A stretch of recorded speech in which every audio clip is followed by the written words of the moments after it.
நல்லா இருப்பீங்க. நாம் எப்போதும் மற்றவர்களை தரக்குறைவாக பார்க்கவும் கூடாது, நினைக்கவும் கூடாது. அவரவர் பிறக்கும்போதே ஒவ்வொரு தாளந்தை வைத்து தான் ஆண்டவர் படைப்பார் என்பதையும் மறந்துவிடக்கூடாது. இதுக்கு உதாரணமாக கோயம்புத்தூரை பார்த்தீர்களானால், கோயம்புத்தூர் ஜிடி நாயுடு பெரிய விஞ்ஞானி. எல்லாவற்றிலும் கோயம்புத்தூர் என்றால் ஜிடி நாயுடு பேர் தெரியாத யாரும் இருக்க மாட்டார்கள். அப்படி ஒரு நாள் அவர் பெர்லின் சென்று ஹிட்லரை சந்திக்க வேண்டும் என்று அவர் விருப்பப்பட்டார். ஆனால் இவர் வந்திருக்கிறது ஹிட்லருக்கு சொன்னவுடன் அவர் பார்க்க மறுத்து விட்டார். இவர் என்ன செய்தார், ஒரு நாம் பார்க்க வேண்டும் என்று இருக்கிறோம், பார்த்தே ஆக வேண்டும் என்ற முடிவோடு ஹிட்லர் எப்போதும் தங்குகிற பெரிய 5 ஸ்டார் 7 ஸ்டார் ஹோட்டல், இவரும் அதே ரூமில் போய் ரூம் போட்டு தங்கியிருக்கும்போது அடுத்த நாள் ஹிட்லர் அதே ஹோட்டலுக்கு வருகிறார். அப்போது டைரெக்டாக எந்த ரூமில் தங்கியிருக்கிறார் என்று தெரிந்து இவர் ஹிட்லரை போய் சந்தித்தார். ஹிட்லர் சந்தித்தது மட்டுமல்ல, தன்னை பற்றி அறிமுகப்படுத்தி கொண்டார். 2-3 நாட்களாக உங்களை பார்க்க வேண்டும் என்று நான் முயற்சி செய்தேன், ஆனால் பார்க்க முடியவில்லை.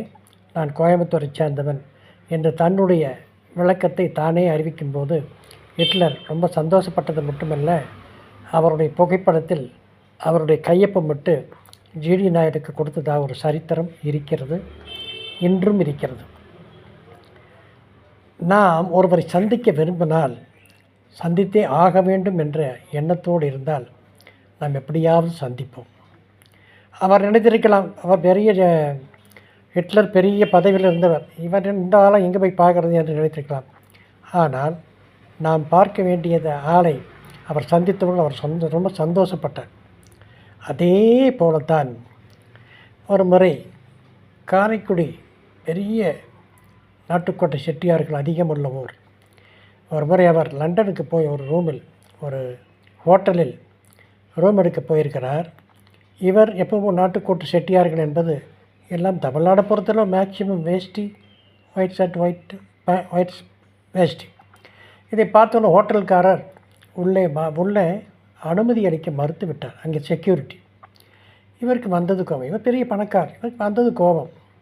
ஏப்பா விடலை சார், பேண்ட் சூட் போட்டு கோட் சூட் போட்டால் தான் விடுவோம் என்று சொல்லியிருக்கிறார்கள். இவருக்கு கோபம் வந்து விட்டது. உங்கள் மேனேஜர் வர சொல்லு, இல்லை உங்கள் முதலாளியை வர சொல்லு.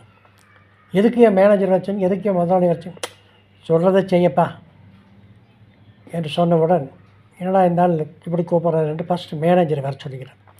மேனேஜர் வந்தவுடன் இவர் கேட்டிருக்கிறார், இந்த ஹோட்டலுடைய விலை என்ன, ஒரே செக்கில் வேணுமா இல்லைப்பா உனக்கு பவுண்டாக வேணுமா, எப்படி வேணும் சொல்லு, உங்கள் முதலாளி கேளு என்றவுடன் இவர் பயந்து விட்டார். அந்த ஹோட்டல் மேனேஜர் பயந்து உடனடியாக அவங்க எம்டிக்கு ஃபோன் பண்ணும்போது எம்டி ஓடோடி வந்தார். ஓடோடி வந்தபோது அதே கேள்வியை கேட்டார், இந்த ஹோட்டலுடைய விலை என்ன, ஒரு செக்கில் வேணுமா இல்லை பவுண்டாக மாற்றி கொண்டு வந்து தரட்டுமா என்று கேட்டவன் அவர் விளவளத்து போனார். ஆட்களை உடையை வைத்து தரக்குறைவாக எண்ணக்கூடாது. கோட்டு சூட்டு போட்டவனெல்லாம் பணக்காரன் என்று நாம் எடுத்துக்கொள்ளக்கூடாது. வெளி உலகுக்கு கோட்டு சூட்டு போட்டு வருகிறவரும் இருக்கிறார்கள். ஆனால் பைபிளில் பார்த்தீர்களானால் ஆண்டவர் பாரபட்சமற்றவராக இருக்கிறார். அவர் ஏழைக்கும் ஒரு மாதிரியாக ஏழையை ஒரு மாதிரியாகவும் பணக்காரனை ஒரு மாதிரியாகவும் பார்த்ததில்லை. அவர் விரும்பி அழைத்தவர்களெல்லாம் ஏழைகளாக இருந்தார்கள் என்பது மறுக்க முடியாத உண்மை. மீனவர்களைத்தான் ஃபஸ்ட்டு அழைத்தார். அவர்கள் உடையை பார்த்தல்ல, அவர்கள் உள்ளத்தை பார்த்து அழைத்தார். இதுதான் சரித்திரம். யாரையும் கேவலமாக எண்ணக்கூடாது என்பதை கூறிக்கொண்டு லைக் பண்ணுங்கள், ஷேர் பண்ணுங்கள், சப்ஸ்கிரைப் பண்ணுங்கள். நாளை சந்திப்போமா?